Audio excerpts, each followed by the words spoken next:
تیسری آنکھ وہ ہے کہ جس آنکھ کو اللہ رب العزت نے نامحرم چیزوں سے منع کر دیا اور وہ ان غلط چیزوں کو دیکھنے سے رک جائے، یہ آنکھ اللہ کو بڑی پسند ہے۔ اس آنکھ کو اللہ رب العزت نے اتنی بشارتیں دی کہ یہ وہاں سے بند ہو گئی جہاں دیکھنا منع کیا تھا، جس کے دیکھنے کو اللہ نے حرام کیا تھا اس دیکھنے سے رک گئی۔ آج دیکھیں مسلمانوں میں جو زہر پینیٹریٹ کیا جا رہا ہے، ہماری بچیوں کی جو تربیت ہو رہی ہے وہ کس راستے سے ہو رہی ہے؟ آپ کے راستے سے ہو رہی ہے۔ ہماری خواتین کی جو تربیت ہو رہی ہے، ان کو دکھایا جاتا ہے کہ یہ لڑکی دیکھو اتنے فیشن کرتی ہے، اتنے لڑکے اس کے پیچھے مرتے ہیں اور وہ بھی بے وقوف بن جاتی ہے۔ اور میرے پیچھے دنیا دیوانی ہو جائے گی، میں اگر اس کی طرح کے کپڑے پہنوں، میں اگر اس کی طرح کی حرکتیں کرنا شروع ہو جاؤں۔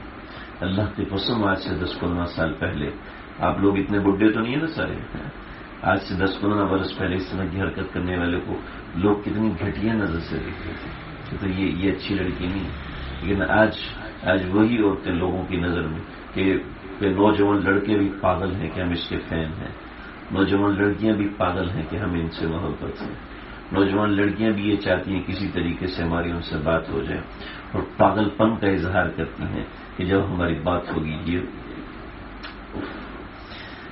ہماری آئیڈیالوجی تبدیل کی جا رہی ہے، ہمارا دشمن ہماری آئیڈیالوجی تبدیل کر رہا ہے اور وہ اس میں کافی حد تک کامیاب ہو چکا ہے۔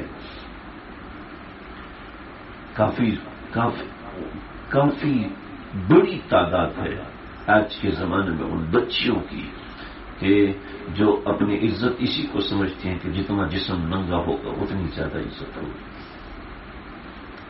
دیکھو جی، انسان ایک گناہ جب کرتا ہے نا پہلی مرتبہ، تو اس کے ماتھے پہ پسینہ آ جاتا ہے، وہ کانپنا شروع ہو جاتا ہے۔ پہلی مرتبہ اس نے گناہ کیا، جب وہ گناہ 10ویں مرتبہ کرتا ہے تو اس کا وہ احساس ختم ہو جاتا ہے۔ جب وہ 100ویں دفعہ کرتا ہے تو اس کا احساس مٹنے لگتا ہے، مرنے لگتا ہے۔ جب وہ خدا نخواستہ 1000 مرتبہ وہ گناہ کر لیتا ہے تو وہ اس گناہ پر جری ہو جاتا ہے، اور جب وہ اس سے بھی زیادہ کر لیتے اس گناہ کو تو وہ اس گناہ کا مطالبہ کرنا شروع کر دیتے ہیں۔ آج آپ دیکھیے ہمارے ملک کے اندر کہ عورتیں اس بات کا مطالبہ کر رہی ہیں، کہ عورتوں کو مردوں کے ساتھ اس طریقے سے شانہ بشانہ رکھا جائے۔ یہ کیا ہے؟ یہ زہر پینیٹریٹ کیا گیا ہے۔ شریعت دیکھو، آپ اسلام کو نکال دو، اسلام کو ہم 1 منٹ کے لیے ایک طرف رکھ دیں، ٹھیک ہے جی؟ اگر آپ دین کو درمیان نہیں لے گئے، ٹھیک ہے، ہم نہیں لے کے آتے۔ دنیا کا کوئی شخص ثابت کرے کہ ڈاکہ ڈالنا غلط کام ہے،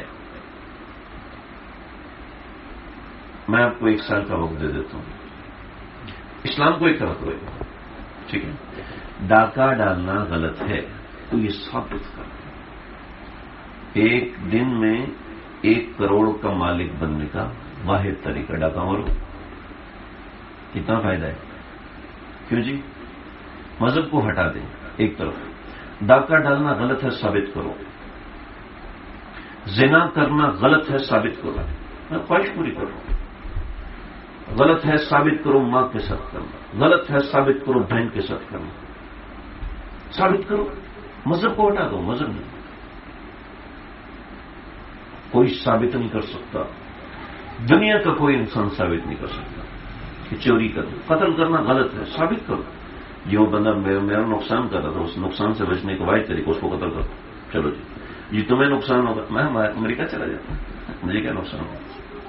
میں چوری کروں گا، سارے پیسے باہر کے بینک اکاؤنٹ میں ڈالوں گا، پاکستانی پکڑ نہیں سکیں، چلو جی، پھر تو یہ حکومت، پھر یہ معاملہ بن جائے گا کہ جو بچ گیا وہ کامیاب، میں کروڑوں کھاؤ، دوسروں کے بچوں کو ذبح کرو، بردہ فروشی کا کام کرو، اگر آپ مذہب کو درمیان سے نکالتے ہیں تو پردے کی دفعہ مذہب کو کیوں نکالتے ہیں؟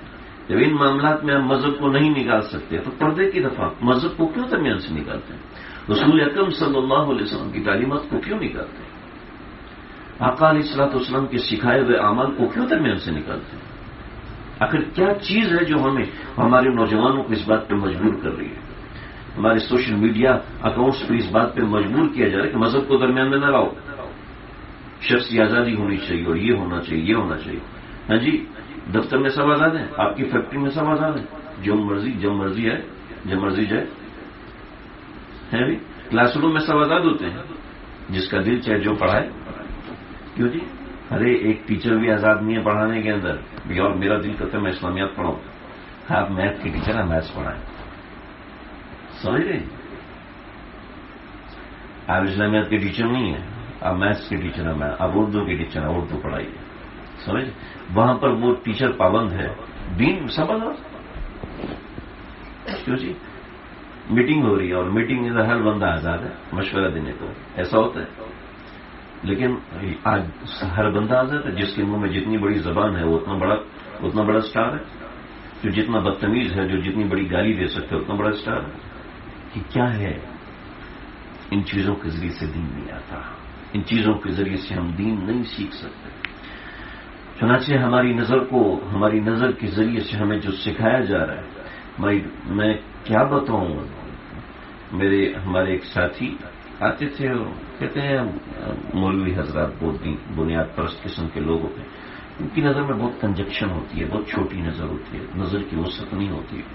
ہمیں سمجھ میں نہیں آتا یہ پتہ نہیں کہاں سے پڑے ہوتے ہیں، کون سے بل سے نکلے ہوتے ہیں. اور یہ ایک دن آئے اتنے پریشان، جو رابطے میں رہتے ہیں، برا غلط بھلے سے کہ رابطے میں رہتے ہیں، وہ کبھی نہ کبھی ان کو حقیقت محسوس ہوتی ہے.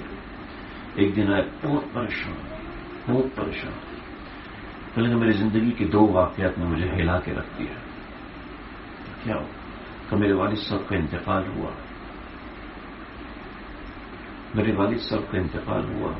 میں بہت رویا گھبرا. میری بچی مجھے کہتی ہے کہ ابو آپ نے سفید کپڑے کیوں نہیں پہنے؟ جب انتقال ہوتے تو سفید کپڑے پہنتے. بیٹا آپ کو کس نے سکھایا؟ ابو فلاں فلم جو آپ نے ہمیں دکھائی تھی اس میں یہی ہوا تھا. ایسا رویا. کہنے لگے ابا ہم نے تو لکڑی بھی جمع نہیں کی، ابا کو دادا کو جلانا بھی تو ہے. اس دن میری آنکھیں کھلی ہیں. یہ کیا ہو گیا؟ ہماری نسل تباہ ہو رہی ہے. ہمارے بچے ہمارے نوجوان، ہمارے بڑے تو بڑوں میں پھر بھی کچھ دین ہے، لیکن ابھی جو ٹین ایج اور یہ نئی نسل تیار ہو رہی ہے. نذیر اکبر آبادی نے کہا تھا ہم ایسی کتابوں کو قابل ضبطی سمجھتے ہیں جن کو پڑھ کے بچے باپ کو خبتی سمجھتے ہیں. اللہ ہم سب کی حفاظت فرمائے. تو تیسری آنکھ جو اللہ رب العزت نے منع کیا ہے اس سے رک جائے. یہ آنکھ اللہ کو بڑی پسند ہے. بے محابہ کسی عورت کو دیکھنا کسی کے نزدیک جائز نہیں ہے، اور عورت کا بے محابہ باہر نکلنا یہ کسی کے نزدیک جائز نہیں ہے. حضرت سودا رضی اللہ تعالیٰ عنہ، بس یہ بات سنا کے ختم کرتا ہوں. حضرت عمر نے منع کیا کہ سودا ہم آپ کو پہچان لیتے ہیں، باہر نہ نکلا کریں. آپ نماز کے لیے، حضرت سودا کا قد کافی اونچا تھا، ام المومنین رضی اللہ تعالیٰ عنہ تھی. آپ نے فرمایا کہ ہم آپ کو، حضرت سودا اور حضرت حفصہ ان دونوں سے کہا کہ آپ نماز کے لیے باہر نہ آیا کریں. تو کہنے لگی اللہ کے نبی نے ہمیں منع نہیں کیا، عمر تم کون ہوتے ہو منع کرنے والے؟ حضرت عمر فجر میں چھپے، اور فجر میں چھپ کے گلی کے کونے سے جب حضرت حفصہ اور حضرت سودا باہر نکلی تو پیچھے سے آواز لگائی. حضرت عمر نے یہ عمل اس لیے کیا کہ کل کوئی غلط آدمی آواز لگا سکتا ہے، اور جس شخص میں کی ذہنیت ایسی ہوتی ہے، میرے پاس تعبیر نہیں ہے، میں ایسے لوگوں کو جانتا ہوں، میں فرضی اور احتمالی بات نہیں کر رہا، جنہوں نے ایسے جملے بولے ہیں. میری زبان لڑکھڑا رہی ہے اور میں گھبرا گیا تھا جب مجھے یہ بات اس نے بتائی کہ میں یقین نہیں کر پا رہا تھا اپنے کانوں کے اوپر. اور اتنی دفعہ آج میں مجبور ہو کے بتا رہی ہوں کہ میرے شوہر کا یہ مزاج کہ پاکیزہ عورتوں کے بارے میں وہ ایسا سوچتا ہے. یہ تو وسوسہ آنا، یہ معذور شخص ہوتا ہے، لیکن سوچ ہی ایسی ہے. الامان والحفیظ، ایسی شہوتیں بے لگام ہو چکی ہیں ایسی شہوتیں نہیں سمجھایا ہی نہیں جا سکتا کہ کیا کیا حالات ہیں، اور سمجھانا چاہیے بھی نہیں. لیکن میں بتا رہا ہوں حضرت عمر نے جو معاملہ کیا وہ کوئی آج کی نظر سے نہ دیکھے کہ کیا تھا. حضرت عمر رضی اللہ عنہ نے آواز لگا تو اس کے بعد حضرت حفصہ گھر چلی گئی، حضرت سودا گھر چلی گئی. تو پوچھا آپ فجر میں کیوں نہیں آ رہی؟ کچھ دنوں کے بعد کہنے لگے کہ اللہ کے نبی اگر آج کے زمانے میں ہوتے تو فرماتے کہ نمازیں عورتیں گھر میں پڑھیں، عورتیں گھر سے باہر نکل کے نماز نہ پڑھیں. نہیں، اپنی نظر کے جھکانے کو، اپنی نظر کی حفاظت کو اتنا ضروری قرار دیا، اتنا اہم معاملہ ہے. اللہ ہم سب کو یہ تینوں آنکھیں نصیب فرمائے. ایک وہ آنکھ جو کہ اللہ کے خوف سے روتی ہو، اللہ کی محبت سے روتی ہو. دوسری وہ آنکھ جو کہ اللہ کے راستے میں مسلمانوں کی سرحد کی حفاظت کے لیے جاگتی ہو. اور تیسری وہ آنکھ جو کہ غیر محرم سے جھک جائے. یہ تینوں آنکھیں اللہ کو بڑی پسند ہیں، جہنم کوئی آنکھوں کے قریب بھی نہیں آنے دے گی. اللہ مجھے آپ کو ہم سب کو سمجھنے کی توفیق عطا فرمائے.